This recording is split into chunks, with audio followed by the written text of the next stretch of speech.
Welcome to Down the Garden Path. I'm your host, Joanne Shaw, landscape designer and plant lover. I enjoy discussing down to earth tips and advice to help you seasonally manage your garden and landscape. And I also aim to bring you interesting and relevant topics to educate you all about the landscaping and horticultural industry.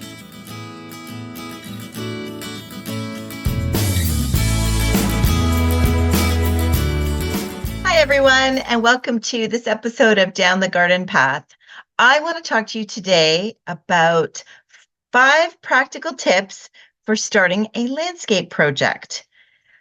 Yes, there's 5 practical tips and lots of little tips in between, but I just wanted to discuss if you're thinking about a project, if you're new to landscaping, if you're new to owning a home, or you've bought a house and it needs some work and you're wanting to figure out the best way to start that process, I wanted to walk you through it. Now, keep in mind, I'm a landscape designer, so I've seen the projects kind of from the start to the beginning. I've been to homes where they've called me in after the fact and asked me to fix things or wish that things had been differently. So I've really been around in the last 20 years, and I just wanted to share some of my best and kind of practical ideas and suggestions with you. So hope you hang in there and have a listen. The first one is actually very practical, and it's to go for a walk in your neighborhood or drive to another neighborhood and walk around there and see what you like, what you don't like. Look at, if you walk close enough on the sidewalk, sometimes you can see the colors. So look at homes that might have the similar brick to your home, and look at what color paving materials they've used. To give you an idea of what you think goes or doesn't go with your home. Look at the driveways. And consider your own driveway. Do you want to widen that driveway? Nowadays, our cars are much bigger than they used to be. So, especially if it's an older home, you may need to add a bit of interlocking on either side of the driveway to make it much easier to get in and out, especially in the winter. In the winter, do you get out and you've got to or the passenger get out and have to wrangle the snowbank, that type of thing. So we can widen, we can cut into the lawn on both sides of the driveway to widen your driveway if you need to. Look at the front steps. Do you have a concrete step, and do you want material placed on top of them to improve the look? Do you need have interlocking steps, but you'd like something more solid, and there's available to you as either man-made steps that can be 4, 6, 8 feet. No, usually that's 8 feet for man-made products, usually 4 or 6 feet wide, or natural stone products, which are, yes, more expensive, but they're not going to move and they're not going to shift. They're going to be there. So you can get a look at things that you may or may not like. Other aesthetics, things like rocks, and I mean boulders. I don't mean river rock, although lots of people have river rock too. But you like, something more traditional and more informal with large rocks, or are you looking to change things up and have it more modern and clean lines?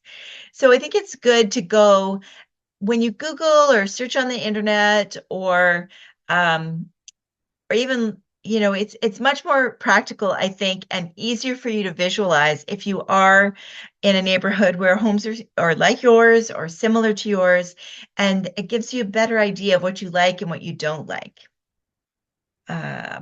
Another big thing is looking at things like access for the yard. The other thing is plants. Looking at, I know it might be someone's secondary focus when you're considering a landscape project. You want the surfaces done and established and done updated and done properly. But maybe you want to change the landscaping. Maybe if you have a new home and you have no landscaping, look at what you like and what you don't like and what you're seeing. If you have a mature landscape already and you realize that it's overgrown, things aren't really looking great anymore and you need to freshen it up, then sometimes you need to take things out and put in new things, younger things that are a little bit smaller in size. And often that means lower maintenance as well. People want to always, that's something that they ask, is something that is lower maintenance. Do you still want grass? Do you want lots of grass? Do you want less grass? It can be a fine line with gardens. Some people want less gardens, more grass, and sometimes people want more gardens and less grass. So that's an option. And another thing that has been popular in the front to eliminate grass has been sitting areas, especially if you have young children and now they're riding their bikes on the sidewalk, they're playing in the driveway. You may want an area in the front yard to sit and to watch them and be part of that. Or teenagers, and you want to hang out and want a place for them to hang out, and whether they hang out in your backyard or your front yard. So, I mean, when you're looking at neighborhoods, it is really for the front yards. But I think the color of materials, if you are considering doing your backyard, that can still help you by looking at materials that you like and you don't like, color combinations that you like and you don't like, brick size, paver size, really some material choices just to give yourself an idea of what you do and don't like. Because like I said, when you do look online for ideas or on social media for ideas, it can be helpful, but it can also be more confusing because those materials might not be available in your area. So it's good to see what's happening in homes just like yours. So now what you do when you've started to get a good idea of what you like and don't like, now to me, I really feel strongly that is the first step. The second step is then to ask for referrals. If you have a neighbor and you're really happy with, and they're really happy with what the work that was done, or you're really impressed by the work that was done, then ask for referrals. If you have family members or friends who've done done a project in the last few years and they were happy with the work and you can go see the work, then ask for referrals. I really think that it is, you'll know it when you see it, that you're happy with how the work was done, and then you can go from there with a landscaping company. But just calling one off out of the blue, I mean, you can try that for sure, but I think it also always helps to start with a little bit more information, asking for friends and family. And then when you get those names, you can, before calling them even, you can start following them on social media. You can check out their websites. It's really important. This day and age, they should have a website, and they should have before and after pictures or pictures of jobs that they've done that really help you to see their skill level and their aesthetic. On social media, you can also see the work that they've done. And sometimes you can even get a glance at how they work, their workmanship and their work ethic. As sometimes there's videos or pictures of what's happening on the job site. So I think at this day and age, it's a good place to start for your research as you prepare to undergo the project. The project's not cheap, and I think it really is important to do everything in the right order of things, and that's what I'm hoping this episode helps you with. So you've done those first two steps. Then you've narrowed it down to a couple of landscape companies. Now it's time to call the landscape company. And once again, I am a landscape designer, and I really think it's important that you ask them about a design service. Do not fall for, oh, we can do whatever you want. We can do anything you want. A lot of people, might think that that's a good thing, that they can do anything. But do you really know what you want? You might know the look you want or certain features like additional steps, widening the driveway, like I mentioned, but you don't know what you should want and you don't know what you don't know. So I really feel strongly that they should be able to offer you some type of design service, some side of an outline, even if it's just a sketch. There are a ton again, speaking as an independent landscape designer, there's a ton of us out there. So if they don't have a resource or they don't have an ability to do a design for you, then hopefully they have a relationship with one of us independent designers, or that they would encourage you to look for us because we can really help you really meet and help them really picture what you want and make it practical and avoid a lot of the mistakes that happen when you don't know better. I'm there, like I said at the top of the show, I can garden beds, or let's say raised garden beds. You may say, oh, I don't want a big garden. I only want it to be narrow. And so they go ahead and make you a narrow bed. But not much grows in a narrow bed. They don't explain that there's a lot of screening in that wall, in the stone that will end up in that bed. And smaller beds do not make lower maintenance gardens. You need a garden that's going to grow the plants that you want. And if the plant's going to be 5 feet wide without you having to trim it every year, then you need a bigger bed. So practical things like that. Again, you don't know what you don't know. So there are lots of independent landscape designers in your area. Many garden centers may offer a service like that as well. So you can go talk to them. Their focus may be more plants, but often the the designer will have experience in hardscaping as well. So, and if that's something you don't want to do, if you don't want to pay for a designer or they don't have a service like that, then versus doing nothing, I would suggest draw it out yourself. Pick up some graph paper. 1 square is a foot. Measure your space. Draw out, a basic plan of what you'd like. Google what you may not know. Ask how wide should a front walkway be? Hint, it's not 3 feet wide. It's really not even 4 feet wide.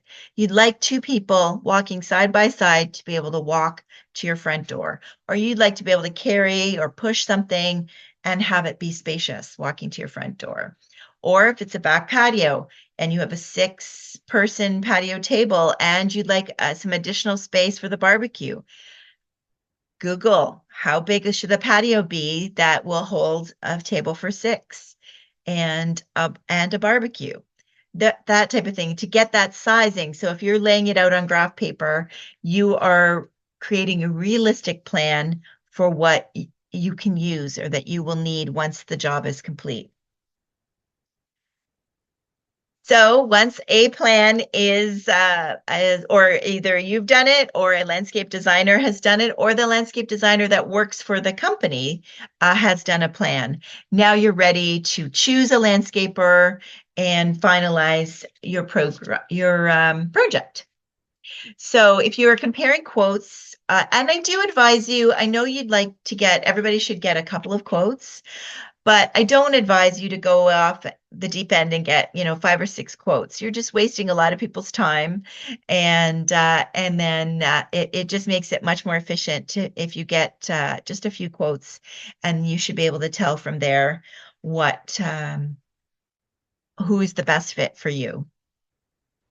When you are talking to them or when you are choosing and making that final decision, you can make informed decisions, like asking, how deep do you dig? That's important. We all have those issues, and we all see those issues with landscape projects, lifting, sagging, rippling, coming apart after years. They're not going to last forever, especially in our winter with our freeze-thaw cycles. So we want to make sure that that's being done properly to mitigate those factors. So how deep do they dig? What type of base do they use and do they put in? What type of edging do they use? A lot of these products have come have changed over the last few years. So if they're still doing older methods like putting the stakes through the plastic, edging to edge between the stone and the lawn, there's better products now. There's concrete products that are better for stabilizing the patios, or there's metal edge restraints instead of using plastic. So that's something to ask the landscaper about. You can ask about other practical things like, when they're done, will they repair the sod and repair any damage that they've done? When they're digging out the gardens, are they just cutting everything off, or are they digging them out and adding new soil or compost, that type of thing to the garden? Can they do it for low maintenance, people looking for low maintenance in their yard? Then often adding an edge, not just an edge restraint that you don't really see, but sometimes adding a curbing edge if a wall is not in your budget, and it is a more expensive thing, but adding a curb or a stone edging can really help elevate the project, but give you that cleaner look as well. And then some people would say that creates more work because now you have to do the edging with an edger. But you can do something called a mowing strip in front of that curb. And so that now you can mow right up to the curb and you don't have to worry about using your trimmer. See, there's a landscape designer tip for you. So there's more practical information that you can ask them. The other thing is when it comes to choosing materials, often they will include a material suggestion or material range in their quote. So asking them which landscape company product do they like to use? Do they like to use Unilock? Do they like to use Teco Block? Do they like to use Permacon? Or do they have a favorite company that they like to use? Yeah, especially if it's not one of those that I've listed, that's fine. There's many products out there and they can help you with that. In certain situations, you can ask them feedback about man-made steps versus natural stone steps. Which product do they think is best for your situation? Regardless, considering your budget, but regardless of your budget too, because you don't want to replace it. You might be spending a bit more money this year or on the project versus having to replace it in a couple of years if you're not happy with it, or if the product hasn't held up to the type of use you have for it. So so that will help. It doesn't mean that is for sure the product that you're going to use, but if it's something that it helps you narrow it down, it really does. So number 4, if I can find my sheet here. Okay. And once you have chosen, I guess that's number 5. Once you have chosen your landscaper and you've asked those deep dive questions about the products and about the landscape and what their vision is for you, getting practical timelines will also help. But now it becomes time to look at the exact material in person in order for you to choose it. So if you are going to a stone yard or a yard that has that material, and I really suggest that you do, bring a bottle of water, another tip. But I don't suggest you go alone. I really suggest that you go with a landscaper, or if you did hire a landscape designer, or if they have a landscape designer in the company, go with that person, because there's so many products and they're all used for so many different things when you go to those landscaping yards, that you're going to spend a lot of time and you're really not going to come out with a lot of answers. So I think it's best that you go with someone that can really lead you to the products that are going to work best for your situation. You don't need to look at bricks and pavers that are, much bigger or larger or thicker. If you're not doing a driveway, if you're just doing a back patio, then there's only a certain amount of the pavers that you need. If you're doing a front walkway, Same thing. But if you are doing a driveway or if you're doing that driveway extension, like I mentioned, going on either side, and you're going to park vehicles there, if you're going to create a parking pad for an additional, maybe you're going to use up some of your yard to actually really extend your driveway, then you're going to need a different material with that is thicker, that will hold the weight of the vehicle over time. So I think it's really important to go with someone that knows their way around and that can help you with choosing the right material for your job, and then getting into the right colors, and being able to look at your home and help you gauge what is the best material for your job, and coordinating that material. Sometimes there's a material on the porch, there's stones or steps, the step color, and then you might need a wall color or a curb, like I mentioned, in addition to the paving material that goes on the ground. Did you want a different color mixed in, for like highlighting, or for what I like to call banding, or for, more of a decorative feature? That all they're important decisions to make, and I think it's best to have some help making that decision. And I'm often, when I'm at these places, I'm often helping people that have been sent there by their landscapers, and they just are so lost and so frustrated, and I feel so bad for them. Even last night, I took time out with the client that I was with. I brought my client there, and these people were walking around with a piece of siding of their home, and they just were lost. And it is a lot. And they both were sitting there. Like, I walked around the corner, and they finally both sat down and just looked overwhelmed, and they didn't know what to do, and they didn't know how to proceed. So, landscapers, if you don't realize how challenging it really is challenging. And I think that's an extra. I know it takes a bit more time, but I feel like the project will come along much better if they get a little bit of help from the beginning. So I think that is very important, especially when there's a lot of different aspects to a project. It can go a long way. The other thing to talk about, and even if it's not in your budget, things like irrigation and lighting, it can be something that you may not know and realize that that can be added later in the project. I'm doing that myself. I had a landscape project done in my front yard last year, and lighting and irrigation wasn't in the budget. But I had them put something called conduit down under the bricks, under the walkway, so that when I was ready for doing lighting and irrigation, it was much easier to have done. You didn't have to, nobody had to dig up a walkway or anything like that. So that's something that you can, by thinking ahead and asking those questions ahead, then you can, save yourself some time and energy by doing that, by having them lay that underneath the patio or underneath the walkway for you.